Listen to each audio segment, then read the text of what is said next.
Hello दोस्तों, कैसे हो आप सब। मेरा नाम है ताहा दलाल और आज इस वीडियो के अंदर मैं आपको सिखाऊंगा कि आफ्टर इफेक्ट्स के अंदर ये जो टाइमलाइन पैनल के अंदर जो छोटे टूल्स होते हैं इनको कैसे यूज़ करते हैं। तो अभी आपके सामने जो चल रहा है वो है एक काइनेटिक टाइपोग्राफी का एग्जांपल, ये मैंने बनाया है और आफ्टर इफेक्ट्स की इंटरमीडिएट सीरीज़ के अंदर मैं इसका ब्रेक डाउन करने वाला हूँ। लेकिन अभी के लिए मैं आपको बताना चाहता हूँ कि ये टूल्स कैसे यूज़ करते हैं। और ये एक प्रोफेशनल प्रोजेक्ट है जो मैंने बनाया था और मैं बताना चाहता हूँ कि जब आप प्रोफेशनल प्रोजेक्ट्स पे काम कर रहे हो तो आप ये टूल्स को कैसे यूज़ करोगे। तो हम लोग स्टार्ट करते हैं ये ट्यूटोरियल। मैं अभी पॉज कर दूंगा और ये प्री कॉम्प को डबल क्लिक करके खोलूँगा। तो आप देख सकते हो कि यहाँ पे करीबन 80-90 लेयर्स है, 84 है। और ये एक्चुअली बहुत ही छोटे प्रोजेक्ट था बिकॉज ये सिर्फ 30 सेकंड का था। जो एक एक्चुअल प्रोजेक्ट होता है वो आराम से कुछ 300-400 लेयर्स का बनता है। तो ये तो बहुत छोटा प्रोजेक्ट है, लेकिन इसके अंदर जो टूल्स यहाँ पे यूज़ हुए हैं वो मैं आपको बहुत ही ईजिली समझा सकता हूँ। तो जो पहले हम लोग लेफ़्ट से स्टार्ट करते हैं, ये जो यहाँ पे है वो है आई बॉल। ये अगर आपने फोटोशॉप में काम किया है तो यहाँ पे आई बॉल आपको मिलेंगे।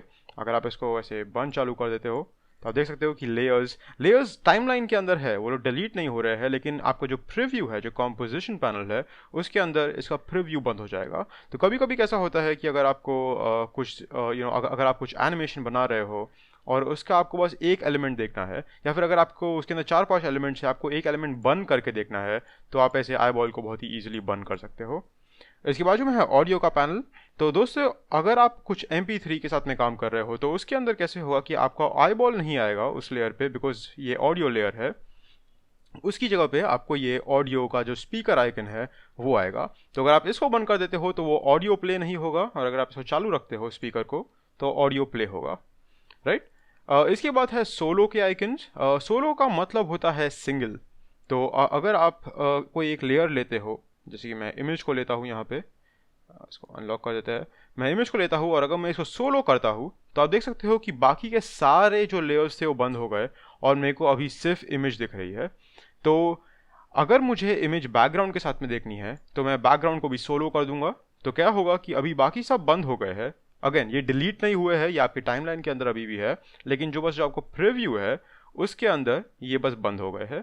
तो मैं अगर इन दोनों को अनसोलो कर दूं तो बाकी सब वापस एक्टिवेट हो जाएंगे और हमारी फुल एनिमेशन हमको दिखेगी, बराबर।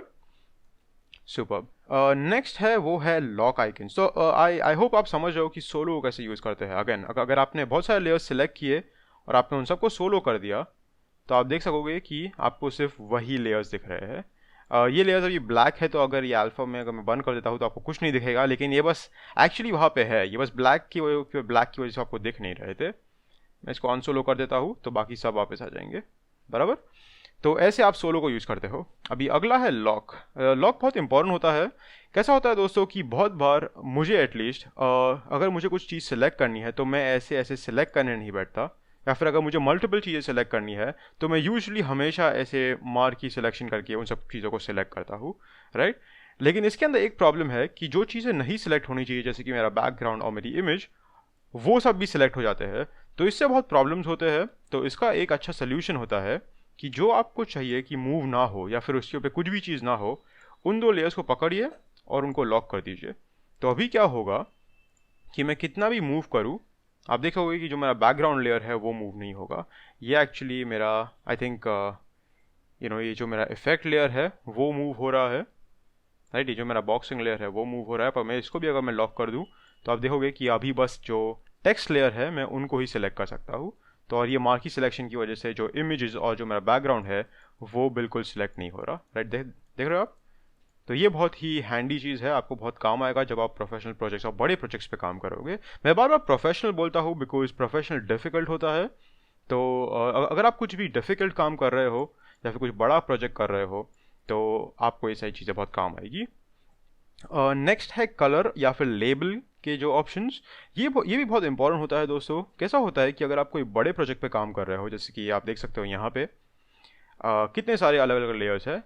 तो ये सारे लेयर्स को मुझे डिवाइड करना है अलग अलग सीन या फिर अलग अलग सेट के अंदर।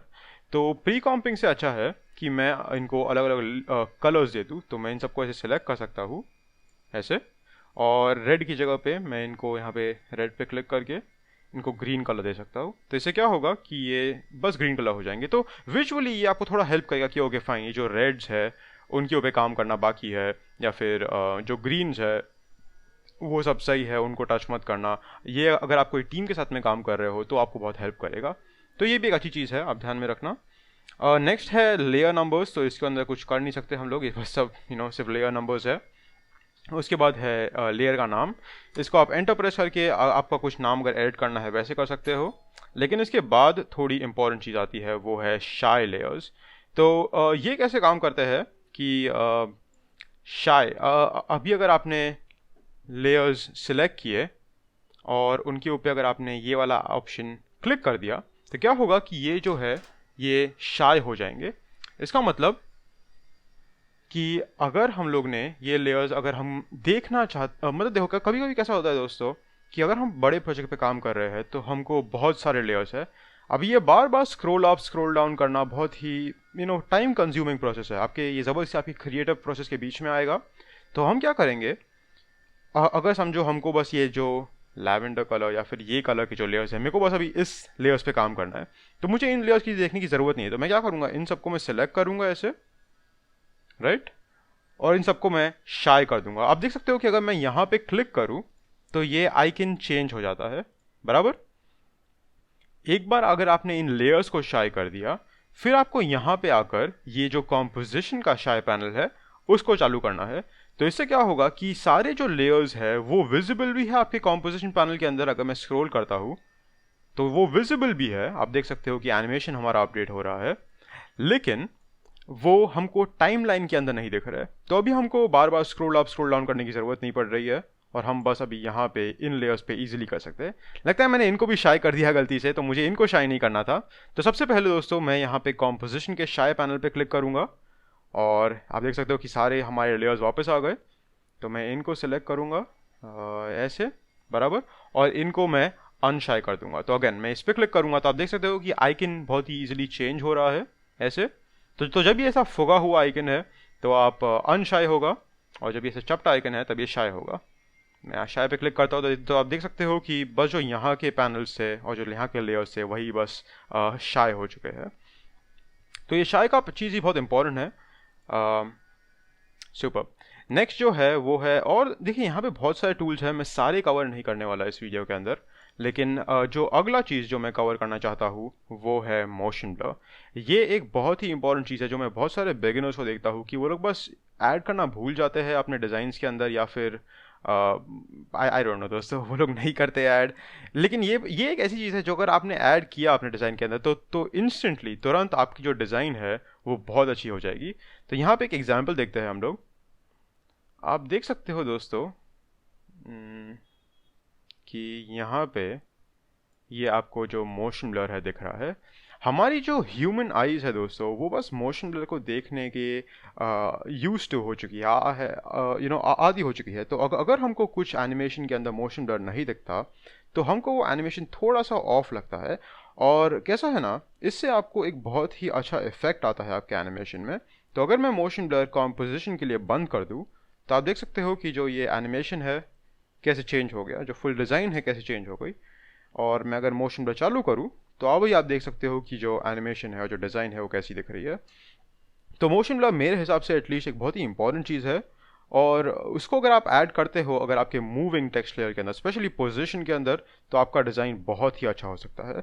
तो देखते हैं इसको कैसे यूज़ करते हैं। सबसे पहले दोस्तों लेयर्स को सेलेक्ट कीजिए, ठीक है, और फिर ये आइकन पे क्लिक कीजिए। तो अगर यहाँ पे कुछ ये अगर ऐसे एम्प्टी है तो मतलब मोशन ब्लर एक्टिवेट नहीं है। आप देख सकते हो यहाँ पर भी जैसे मैंने वो सर्कल्स को निकाल दिया तो सारे मोशन ब्लर्स चले गए, और जैसे ही मैंने इन सर्कल्स को ऐड किया तो सारे मोशन ब्लर वापस आ गए।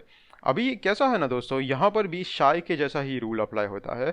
सबसे पहले आप लेयर्स के ऊपर मोशन ब्लर एक्टिवेट कीजिए और फिर जाकर आप यहाँ पे कॉम्पोजिशन में एक्टिवेट कीजिए, तो ही आपको मोशन ब्लर दिखेगा।